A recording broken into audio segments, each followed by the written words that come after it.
Yeah. I was recently in Nashville, Tennessee for a photo shoot with a little bit of extra time to spare. So, while I was downtown, I decided to put the drone up, create some stuff. Didn't know I was going to make a reel out of it, but I ended up making a reel. Here it is right here.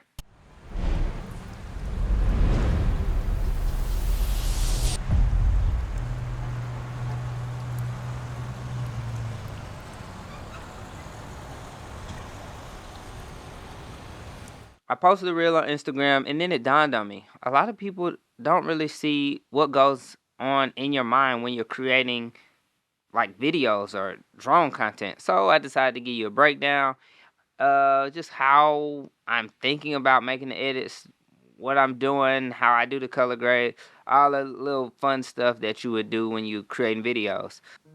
All right, so as we get into it, I just want to break down some of the things that I did. Of course, when I put my footage in, I like to go in and get in the right frame rate, because unless you have the Mavic 4 or actually the Mini 4 or 3, you can't turn it vertical. So I'm just going in right now and breaking down the clips that I want to use, using some of the clips that I think are going to be best for an engaging reel.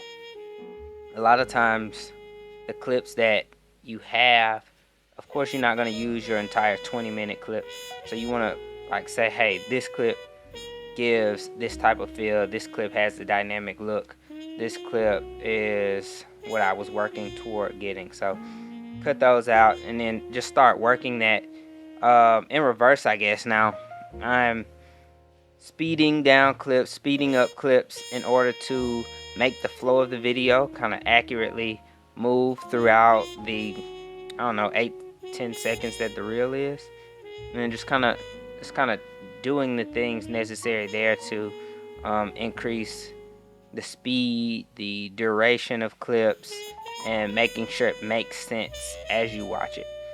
The storytelling aspect of things is making sure that what you're doing makes sense, because if it doesn't, you just are editing just because it's fun. So let's see here. What am I doing?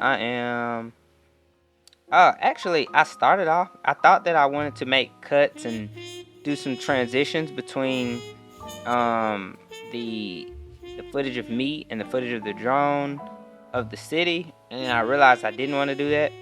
So then I came back, as you'll see real soon, where I took all that off and I started to keyframe how the motion would change between speed. And right here I'm using curves, as you can see, to make it flow better versus just hard speed ramps up and down. So if you learn speed ramping, you'll create a better flow throughout your videos.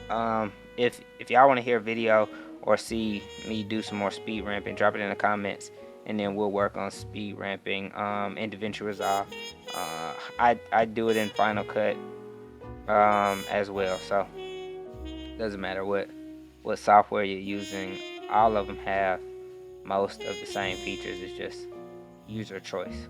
Alright, so here I'm coming in now. I am separating clips. So at first I thought I may have wanted to do a 3-stack, and then I realized that I wanted to do a 4-stack. Then I had an extra clip that I liked, and I was like, I don't want to use that clip because it doesn't fit the rest of the clips that I shot.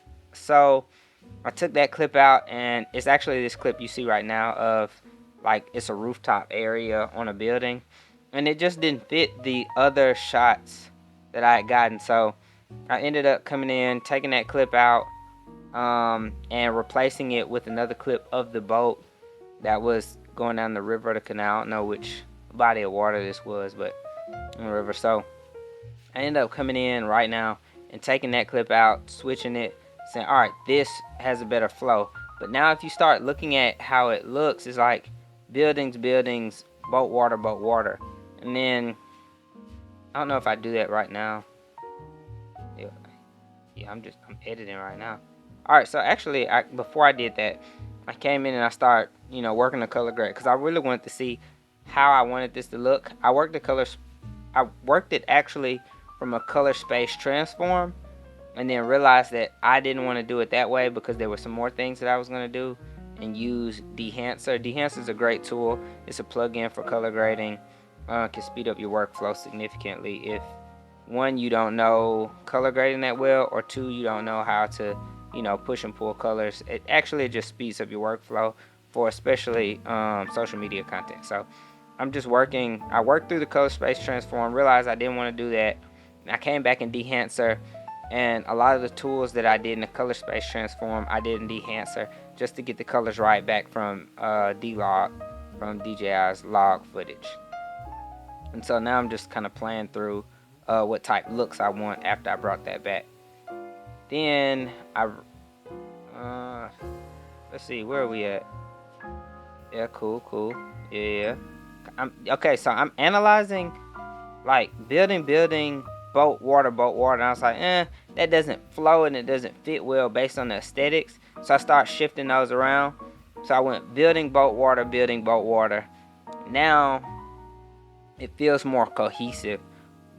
You can explain cohesion in some ways, but sometimes it just doesn't feel right. So if it doesn't feel right, change it to what feels right and what feels natural. So now I'm back in Dehancer, fine-tuning the color grade, and so that's a very important part. Is if I don't get the color grade right, and then I try to display a way of editing through color rendition, and it's like, all right, you did all of this, and this isn't conveying anything to me. It wasn't a rainy day, but it was actually a warm. It was supposed to rain, but you can see the overcast in the day, and so that's how I wanted to shift that color grade into something a little moody, not dark, but had a vibrant mood to it, if that makes sense. So I don't know what I ended up using. I'm at Kodak Edelchrome E100 right now, and then I'm going in and I'm really fine-tuning. Okay, I changed it. I don't know. I changed it to the print film instead of, I did gloss instead of print, which gives you a different look based on what the film would be printed on. That's another breakdown for another day. But yeah, I just fine-tuned it until I got a look that felt good, that felt comfortable, that felt cohesive, and that's really important. In the final editing process, your look has to be comfortable and fun to the mood that you're trying to serve. Then we got back in after we figured out all this coloring. Got in and said, all right, cool. I want to show you that it went from the D-Log footage. So I duplicated all the clips, put them on top, took all the color grades off, and then I started working it where, all right, so I don't want it just to shift from the color grade from the D-Log footage to the color grade. I said I want to create a dynamic move into it. So later on you'll see how I add sounds in order to create dynamic moves, but at this point it's just me moving into, hey, how are we going to transition from this log footage to the actual color grade without being, some of the Instagram real trends where you'll say, all right, D-Log, conversion LUT, all right, first grade, second grade, final grade. No, I just want to show it without saying it. So now I'm going in and creating how I want to transition the clip from log footage into final grade. I'll be quiet for a little minute so you can just kind of watch this, and I'll keep letting y'all know what I'm thinking while I'm working through this process.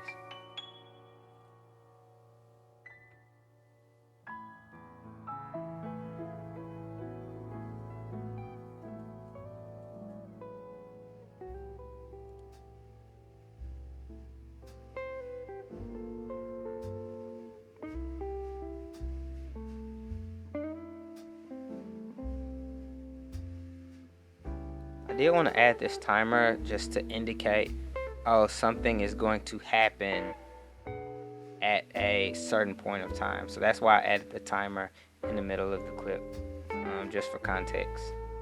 Now that I think about it, I wish I had done the timer from 5 seconds to 0, but I think I did it from 0 to 5. or however it is. I wish I had counted down instead of up, but I'll make that adjustment next time.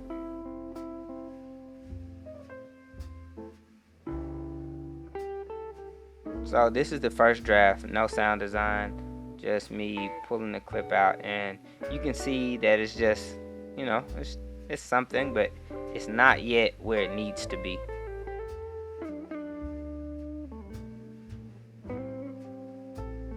After that, I really go in now and start working the sound design, the sounds of the water, sounds of the city, the boats, overlays, graphics, stuff like that, in order to give it that pop.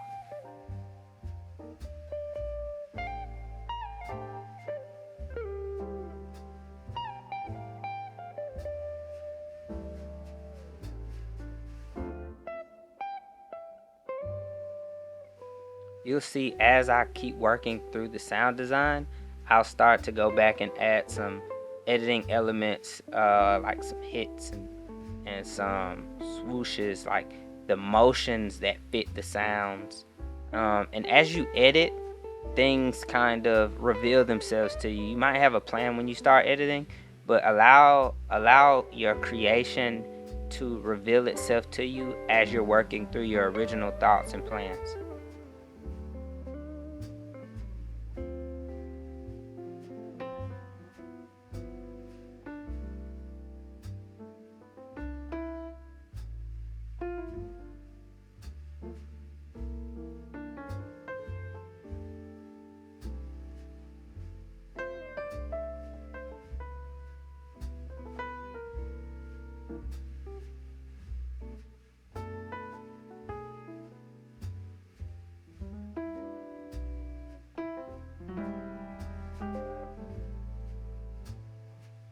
And make sure you get you a sound library, just sounds that you use often or sounds that you could use going forward versus having to go find new sounds all the time.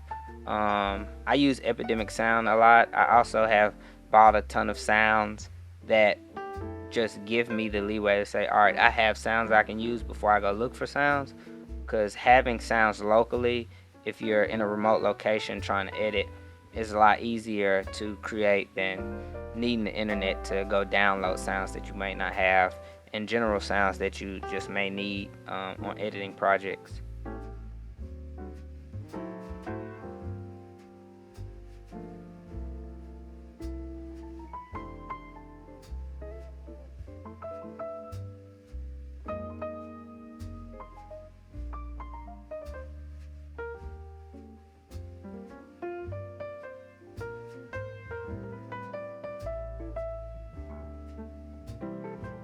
This was really a fun project because I was able to come in and just create freely. Like, this isn't something that I thought I was going to do when I got there. I was like, hey, let's see if there are any restrictions in the air. There were no restrictions to put the drone up.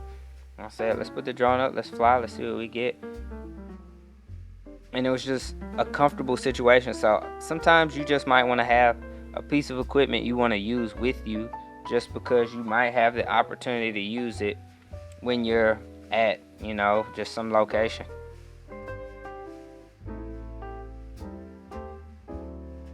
I'm gonna let y'all watch the rest of this video. I am going to go into showing you the first edit of sounds in a few seconds of just what it sounds like and how it came to be. Then I come back in and I make a few more edits to the sound. I clean up some stuff and tweak it a little bit, and then you'll be able to see the final video at the end of the completed project and what it all came out to end up being. Enjoy the rest of it. I'm gonna be quiet. I'm gonna let you just kind of watch this process happen. If y'all have any questions, drop them in the comments below and I will be there to answer them.